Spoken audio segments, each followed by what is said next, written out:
comment by Shea Omidiora follow on Twitter. Nigeria played some pleasing football on the road to Russia, but often struggled to replicate those performances in their pre-World Cup friendlies, which has lowered expectations amongst supporters. Ostensibly, Gernot Rohr doesn't seem bothered by the West Africans' recent poor performances and feels they'll suddenly turn it up once the competition kicks off. Performances in qualifying and friendly win over Argentina heightened expectations of Nigerians. The recent results have however subdued that confidence amongst fans. That, in my opinion, is a good thing. Oluwaseyi Omidiora at Peril. Shea, June 6, 2018. It might have been a bit bizarre coming from Rohr, however the antecedent does give him a bit of credence. Prior to the competition in 1994, the then African champions won only one of 4 friendlies, a 5-1 thrashing of Georgia in Ibadan, whilst losing 3. In 1998 there were 3 defeats, the heaviest being a 5-1 hammering at the hands of Holland, and a draw. The fact that the one-time preparations were smooth in the pre-tournament outings, in 2002 Nigeria failed to make it out of a group that included Argentina, England and Sweden, is perhaps revealing.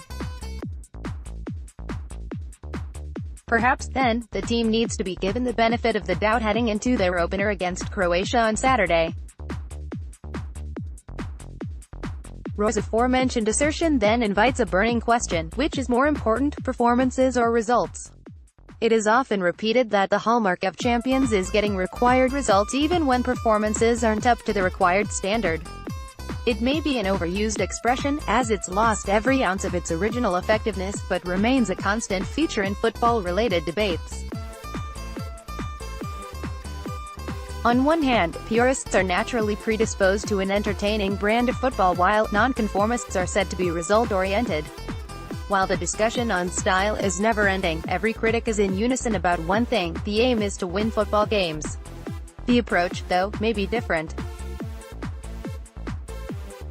The Italians are given credit for perfecting catenaccio, a strategy that employs a very tight man-marking system, with players set deep in their half to prevent the opposition from picking them off at will. It also requires rapid counter-attacking football with aggressive transitions. It may not be pretty, but it's highly effective. Marcelo Lippi's side were successful in 2006 playing this way, and it saw them concede just 2 goals, an own goal and a penalty, as they won their 4th World Cup. Organization is a common theme in international tournaments, as national team managers focus more on defensive schemes over attacking strategies.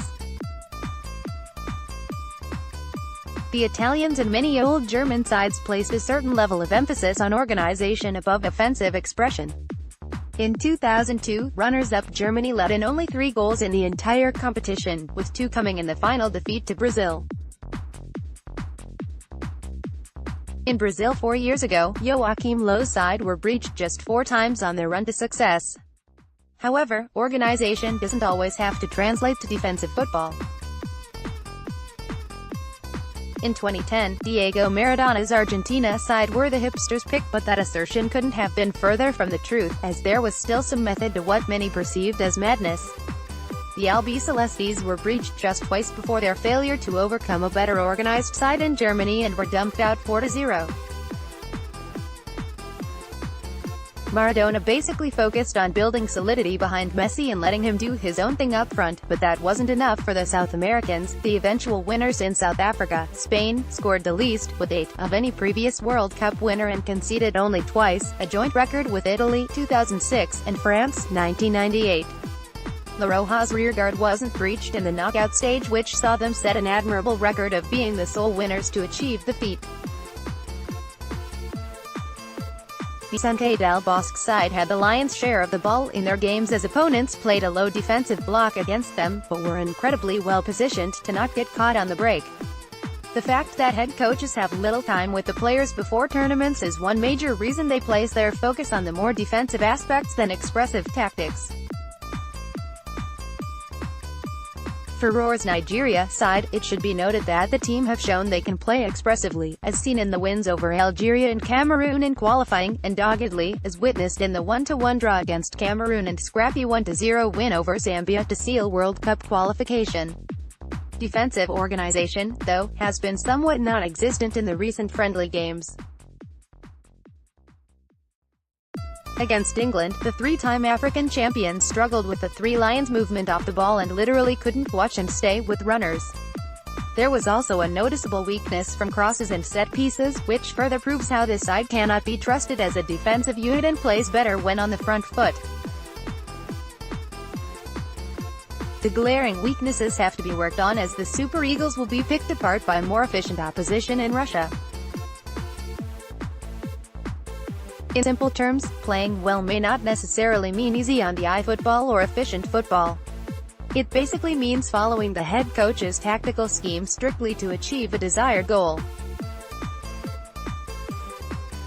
The idea, irrespective of style implemented, is always to create loads of chances, give few opportunities to the opposition and consequently score more than the opposition. For Rohr and Nigeria, they have so far achieved better results when they are proactive and on the front foot, but with the world watching, will they stick to what has served them well, or will they twist?